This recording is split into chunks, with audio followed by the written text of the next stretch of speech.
వెంకటేశాయ తిరుమల తిరుపతి దేవస్థానం యొక్క ఆధ్వర్యంలో గత 4 రోజులుగా ధర్మ ప్రచార పరిషత్ ఆధ్వర్యంలో సాయంత్రం 6 గంటల నుంచి భజన కార్యక్రమం మరియు ప్రవచన కార్యక్రమం జరుగుతుంది. ఈవేళ ఈ యొక్క నరసింహయోగి గారి యొక్క ఆధ్వర్యంలో గోపూజ కార్యక్రమం, కుంకుమ పూజ కార్యక్రమం కూడా నిర్వహించడం జరిగింది.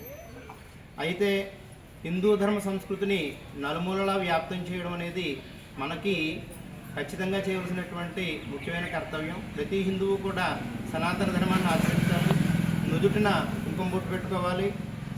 ఈ యొక్క సనాతన సంస్కృతిని ముందుకు తీసుకెళ్లేటువంటి భాగంగా ప్రతి ఒక్కరూ కూడా సనాతన ధర్మం గురించి మన యొక్క కుటుంబంలో ఉన్నటువంటి ప్రతి వారికి కూడా చెప్పడం, తద్వారా పిల్లలని మన యొక్క సంస్కృతి దాటిపోకుండా మనం పరిరక్షించుకోవడం, మన సంస్కృతిని మన సాంప్రదాయాన్ని కాపాడుకోవడం హిందువుగా మన అందరం కూడా చేయవలసినటువంటి ముఖ్యమైన కర్తవ్యం.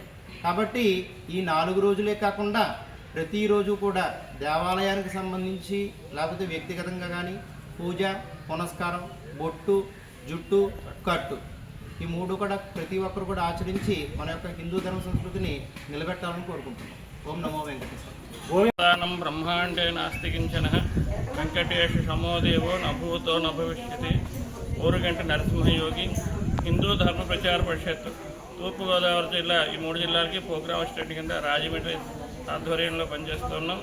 ప్రతి వారము మంగళవారం నుంచి శనివారం దాకా ఒక గ్రామంలో తిరుమల తిరుపతి దేవస్థానం ద్వారా హిందూ ధర్మ ప్రచార పరిషత్ ద్వారా ఈ సనాతన ధర్మాన్ని ప్రోత్సహించడానికి ఉపన్యాసాలు, భజన కార్యక్రమాలు, అలాగే శుక్రవారం నాడు సామూహికంగా మహిళల చేత కుంకుమ సువాసన చిత్రపీఠ శోభనా శుద్ధ మానస అమ్మవారి యొక్క దయ ఉంటే మన మాంగళ్యం చాలా బాగుంటుందని చెప్పి ప్రతి శుక్రవారం నాడు ఆయా గ్రామాల్లో ఎక్కడైతే కార్యక్రమాలు ఉంటాయో ఆ కార్యక్రమాల చోట మహిళల చేత కుంకుమ పూజల కార్యక్రమాలు ఉంటాయి.